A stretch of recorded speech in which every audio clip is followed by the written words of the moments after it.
Hello everybody, Nick DeTiro here.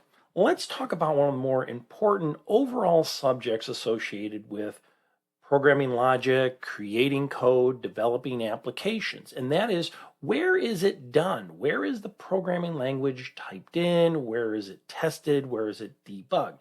Now, there is a wide variety, but generally we consider it what is called an IDE, an integrated development environment. Now, I'm going to do some quick demonstrations just to show you some IDEs. Now, this video is not about specific IDE, but I want to show you just some quick demonstrations of these different types of IDEs. We'll answer the question, which one is the best? And a lot of times it's personal preferences or what you plan on doing. Now, the first environment really isn't an IDE, and that is just running the command or running the language from a terminal session. Let me do a demonstration with Python. Let's go to one of the earliest and simplest environments, and that is not even an IDE. That is called a terminal session. Most languages do allow us to run code from like a command line. Now, I'm going to open up my Windows command line. I can do this in Linux also. And all I need to do here, we're using the Python language. I'm going to type Python. And that opens up a Python terminal. And here I can start typing commands that will be interpreted. Remember, Python is an interpreted language. And then eventually run. Let's do the classic, hello world. So I'll say print.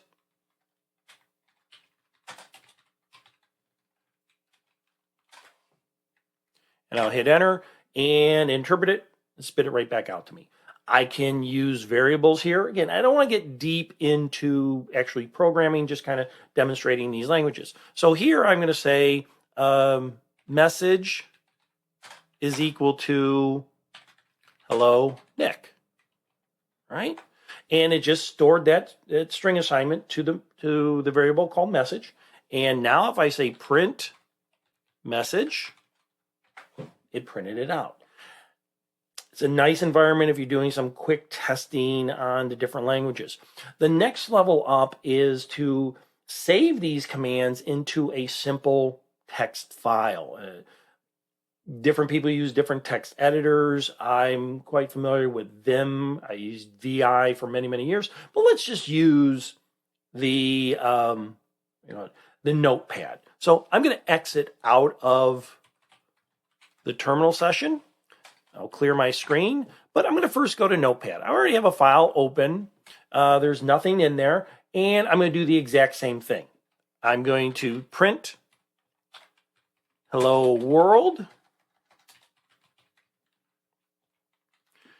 I'm going to assign a variable, and I'm going to print that.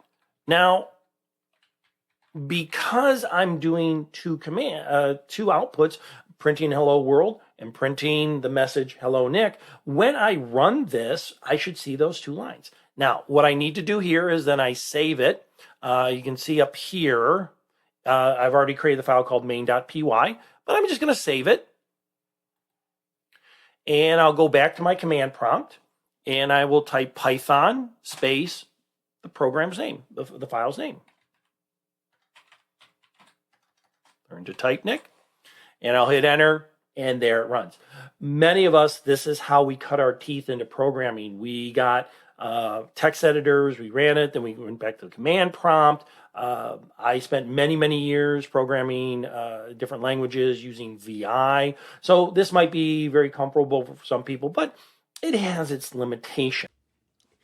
Sorry for the big giant jump and the wardrobe change. You might have noticed this video seems a little choppy. That is because the majority of this video was recorded a few months ago in preparation for a couple other classes, but I figured I needed a video to do a quick IDE, so I cut out some things that were specific to the classes.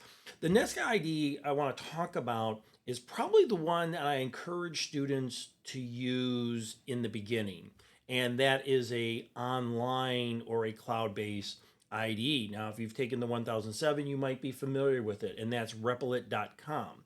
That's where you can go and create your different environments and your different projects, and you'll see this in the particular video coming ahead. There's not a lot of processing power needed on your computer. You don't have to install anything.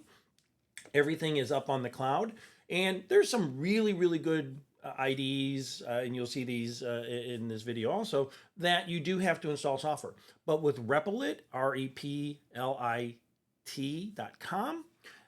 you basically sign up. There's a free side, there's a pay side, and pretty much everything you can do for the average individual would be on the free side.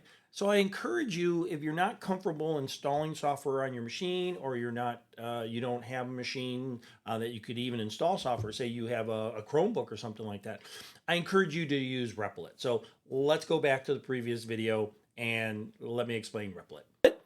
So, and in Replit, it is a nice little IDE. You don't have to install anything in your program on your computer as long as you have a browser. And basically, you type the information here. So I'll say print hello world. Close this off. Now you'll also notice that it's beginning these as we go up the level of complexity. It's beginning to finish things for me. I'm going to say message equals hello Nick. Spell my name right. You'll notice that these little double quotes filled in for me, and I'll say print. You can see that it's intelligently assuming things, and I can work on there. I don't want to get bogged down in the complexities of the IDE. I'm just doing demonstrations here. And when it comes time to run this, I click on the run button, give it a second, and there's the code. Another IDE that you might come across, again, just for demonstration purposes. Don't get bogged down. Don't worry that you have to be familiar with this. I'm showing you 4 or 5 different environments to kind of say we still end up in the same location. And that one is what is referred to as IDLE, I-D-L-E. It is part of the standard Python package. Now, you may have heard the story that Python does not get its name from the snake. It gets its name as a tip of the hat to the Monty Python comedy group of the 60s, 70s, 80s. Everybody loves Monty Python. They named their IDE called IDLE. If you're familiar with Monty Python, Eric Idle. This was a tip of the hat to Eric Idle. Very similar, but we're getting a little bit more sophisticated here. Again, I'm sorry that the screen might be a little bit small, but if I say print,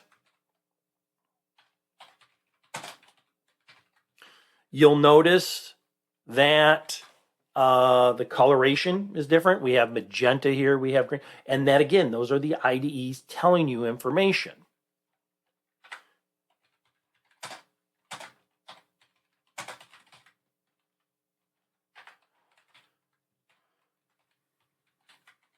All right. Same program across multiple IDEs, and now I'm going to run this.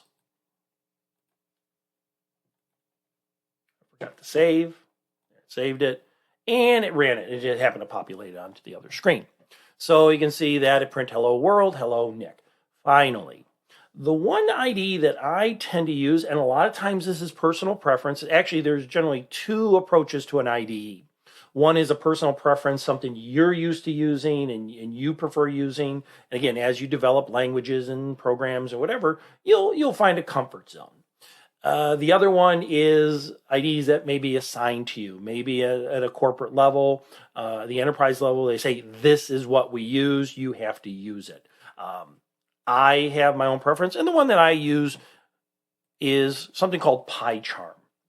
It's a nice IDE. I will be using PyCharm as a demonstration platform, even though you will be using Zybooks for your own building platform. I will be using PyCharm as a demonstration platform, just because to me it's a little bit cleaner for demonstrations. We get the black screen with the writing, different color writing. So don't worry about that.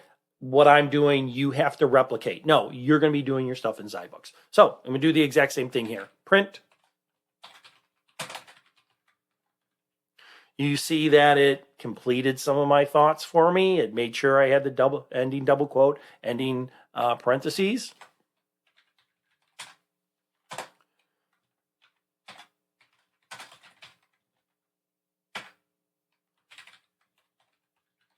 All right. And then I run it. Give it a second, and down here it ran the code. So these were just a couple. You see my face.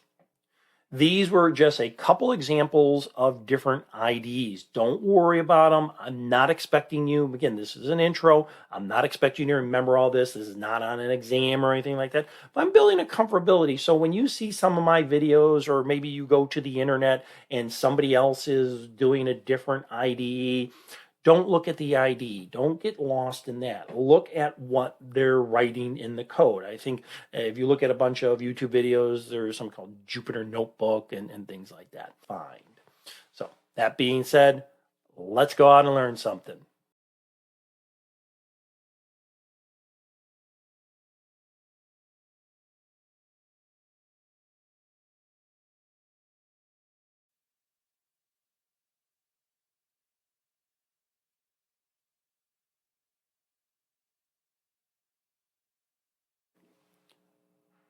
Oops, I forgot to turn on the mic.